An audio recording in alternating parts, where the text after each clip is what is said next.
ऐसी क्या चीज़ है जो हमारे बच्चों को डरा रही है? हमें शेर को डरा के दिखावा है। केमिस्ट्री से डर रहे हो भाई, बिल्कुल डरने की ज़रूरत नहीं है। चैनल को पकड़ के बैठ जाओ, और अगर अच्छा लगे ना तो खुद ही सब्सक्राइब कमेंट करोगे भाई, तुम लाइक भी खुद ही करोगे। भाई ये समझ लो आजकल क्या हो रहा है, बोर्ड एग्जाम में एमसीक्यू इतने भर भर के आ रहे हैं, भर भर के आ रहे हैं एकदम। मतलब 16 तो हो ही जाते हैं, और मतलब बीच बीच में भी 8-10 एमसीक्यू आ ही जाते हैं, जैसे कॉम्पिटेंसी बेस वाले में हो गए। ठीक है भैया, तो ये समझ लो 25 के करीब एमसीक्यू हो जाते हैं। तो ये मेरे भाई, मैं तुम्हें ऐसी सीरीज लेकर आया हूँ अब। मैंने तुम्हें सब, तुम प्ले लिस्ट में घुस जाना। मैं हर पार्ट में 10-10 क्वेश्चन कराऊंगा, बस ज़्यादा नहीं। ठीक है, मुझे पता तुम बोर हो जाओगे फिर। इतनी इतनी कैपेसिटी रही नहीं किसी की आजकल में, 1 घंटे की वीडियो देख ली और वो देख ली। 10 क्वेश्चन कराऊंगा एक वीडियो में, एक चैप्टर को 4-5 वीडियो में निपटाऊंगा सारा। मतलब ऐसे ऐसे एमसीक्यू लूंगा कि तुम्हें देखने के लिए मिलेंगे भाई। चलो शुरू कर दो, ज़्यादा टाइम खराब ना करो बिल्कुल भी। भाई क्वेश्चन क्या है, mole fraction of glycerine in solution containing 36 gram of water.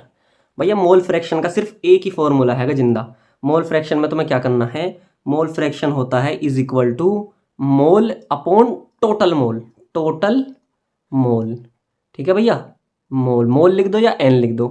अब मोल भी तो चाहिए पहले। पहले तो क्या पूछ रहा है, ग्लिसरीन के मोल फ्रैक्शन पूछे, तो पहले ग्लिसरीन के मोल चाहिए। मोल होता है गिवन मास, कितना दे रखा 46 ग्राम, और मोलिकुलर मास, यहाँ से मोलिकुलर मास निकाल लो। ठीक है भाई, आता है तुम्हें कितना आ जाएगा, 92 ग्राम आ जाएगा। एक कैलकुलेट करके देख लेना, तो तुम्हारा आ जाएगा, इसका मोल आ जाएगा 0.5। ठीक है, अब दूसरे वाले के भी मोल निकालो। ये रे टोटल मोल निकालने हैं ना, तो 36 ग्राम, 36 अपॉन कितना वाटर का मोलिकुलर मास कितना 18, कितने हो गए 2 आ जाएगा।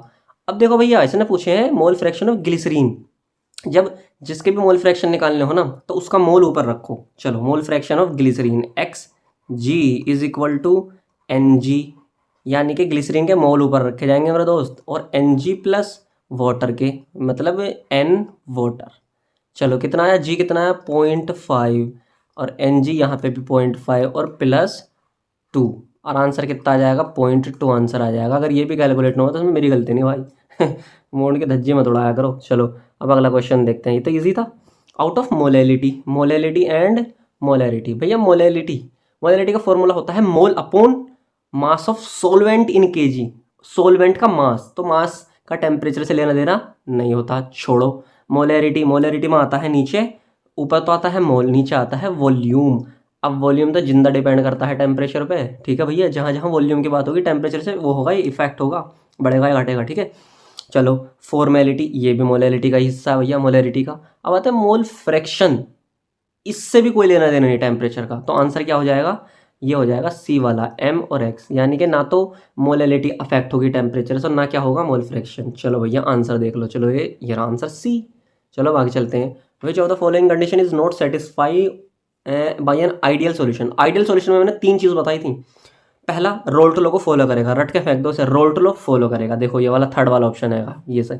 और डेल्टा एच 0 होगा, ये भी है, डेल्टा वी 0 होगा। अब ये सारे ठीक हैं, लेकिन इसने क्या पूछा, इज नॉट सेटिस्फाइड, यानी कि गलत कौन सा है, तो इसका मतलब ये वाला गलत है। एजोट्रोप नहीं बनेंगे। एजोट्रोप कहाँ बनते हैं भैया, नॉन आइडियल सॉल्यूशन में। इजी, चलो आगे चलो भैया, आंसर डी है, बिल्कुल सही है, कोई दिक्कत ही नहीं है भाई। The boiling point of an azeotropic mixture of water ethanol. मैंने तुम्हें ये बताया था कि पॉजिटिव डेविएशन के कुछ एग्जाम्पल रट लो, है ना, इथेनॉल, एसीटोन, वाटर, इथेनॉल, ऐसे तरह से। और CS2 एसीटोन, मैंने कहा था नेगेटिव डेविएशन के, ये 4-5 एग्जाम्पल है, इथेनॉल, एसीटोन, वाटर, इथेनॉल। इनमें कुछ तो हैं प्लस वाले और कुछ माइनस वाले, तो रट लो ये 2 एग्जाम्पल, दो एग्जाम्पल दोनों के रटो। अब देखो आगे नहीं, क्वेश्चन पूछ रहा है कि वाटर और इथेनॉल मिलाएंगे, वाटर और इथेनॉल मिलाएंगे तो कौन सा वो बनेगा भैया, बताओ कौन सा बनेगा, कितना बनेगा एकदम जिंदा, पॉजिटिव वाला। जिसके याद होगा ना ये एग्जाम्पल कि पॉजिटिव कैसे बनता है वाटर इथेनॉल से, तो वो डायरेक्ट आंसर लिख के आ जाएगा, कोई दिक्कत नहीं है। बी आंसर है भैया इसका, ये रहा लिख का आ गया यार बी। चलो अब आगे देखते हैं मेरे भाई, कौन सा क्वेश्चन है, which has the lowest boiling point. इस तरह का क्वेश्चन हर बार ही तो आता है भाई, पता नहीं हर बार ही आता है, इतना ईजी क्वेश्चन है। देखो ये कुछ नहीं देगा, बस ये इस तरह से दे देगा 0.1 m KCl, 0.1 m यूरिया। याद रखना मेरे भाई, यूरिया, यूरिया और ग्लूकोज, ग्लूकोज और यूरिया ये टूटते नहीं है, ये इलेक्ट्रोलाइट्स नहीं है, तो इसका मतलब इनका जो रहता है ना आई बराबर 1 रहता है। और ये जो डिसाइड होता है ना लोवेस्ट बॉइलिंग पॉइंट, ज़्यादा बॉइलिंग पॉइंट, लोवेस्ट कम ग्रेटेस्ट ज़्यादा, वो होता है आई से डिसाइड, जिसका आई ज़्यादा उसका बॉइलिंग पॉइंट ज़्यादा। अब देखो इधर देखो, KCl 2 भागों में टूटेगा, K में और Cl में, तो आई की वैल्यू कितनी हो गई 2, ईजी है। यूरिया में आई की वैल्यू हो गई 1, पहले बता दिया था यूरिया ग्लूकोज। अब इसे ध्यान से देखो, CaCl2 Ca एक तो Ca है और 2 Cl है, तो कितने होगा भैया? बस 4 उंगली की उठ गई कितने हो गए? 3 हो गए। तो I की वैल्यू इसमें 3 हो गई। और इसमें AlCl A1Cl, इसमें कितनी है? इसमें 2 लग रही है मुझे। ये AlCl3 है भाई, AlCl3 होगा ये। Al ऐसे तो बनेगा नहीं वरना एल्यूमिनियम क्लोराइड। तो ये I की वैल्यू इसमें हो जाएगी 4। अब सबसे कम जिसमें I की वैल्यू होगी किसमें है भैया? तुम कहोगे सर इसमें आएगी यूरिया वाले में। तो आंसर क्या है? यूरिया वाला आंसर। और ज़्यादा पूछता तो फिर AlCl3 वाला लेते। ठीक है, चलो ऐसे उड़ा दूंगा यार, पता भी नहीं चलेगा। तो मैं MCQ पे MCQ। Osmotic pressure of the solution is इतना। प्रेशर दे रखा है, कंसंट्रेशन पूछी है, हमें जिंदा फॉर्मूला पता है। Osmotic pressure is equal to CRT। C बोले तो कंसंट्रेशन, तो C इज इक्वल टू आएगा पाई अपॉन RT। पाई कितना दे रखा है? 0.0821। और डिवाइड में R की वैल्यू भी कितनी होती है? 0.0821। देखो कैलकुलेशन ईजी करने के लिए उन्होंने दे दिया, और नीचे दिया 300। अब इससे ये काटाफीटी करोगे तो 1/300। अब जब तुम 1/300 को सोल्व करोगे तो भैया, और भैया देखियो ये सोल्व मत करवाओ मेरे से यार। देखिए मैं बहुत टूट जाता हूँ जब मैं अपनी क्लास के 12th क्लास के बच्चों को मैं मल्टीप्लाई डिवाइड सिखाता हूँ, मेरा मूड ख़राब हो जाता है भाई। गुना भाग सीख रहे हो तुम इस उम्र में आके। इस उम्र में आके तो तुम्हें तगड़े तगड़े सवाल करने चाहिए नीट जेई के। चलो आंसर सी। ठीक है अब भैया, अब 7 people add sodium chloride to water. भाई यार वाटर में ऐड करने से भाई बॉइलिंग पॉइंट बढ़ जाता है, बात खत्म। चलो मैंने तुमसे बताया था जब कुछ चीज़ सॉल्वेंट में मिलाते हैं तो बॉइलिंग पॉइंट तो बढ़ेगा और फ्रीजिंग पॉइंट घटेगा। एंड है बस, इतनी सी बात पे एंड है। एंड कर देता हूँ मैं। The want of factor accounts for. Want of factor I जो है, आई देखो अभी मैंने तुम्हें पीछे बताया था जो ज़्यादा टूटेगा उसका आई ज़्यादा होगा। तो टूटने को बताता है। टूटना मतलब डिसोसिएशन। ए ले भैया ओम फॉर डिसोसिएशन ऑफ सोल्यूट।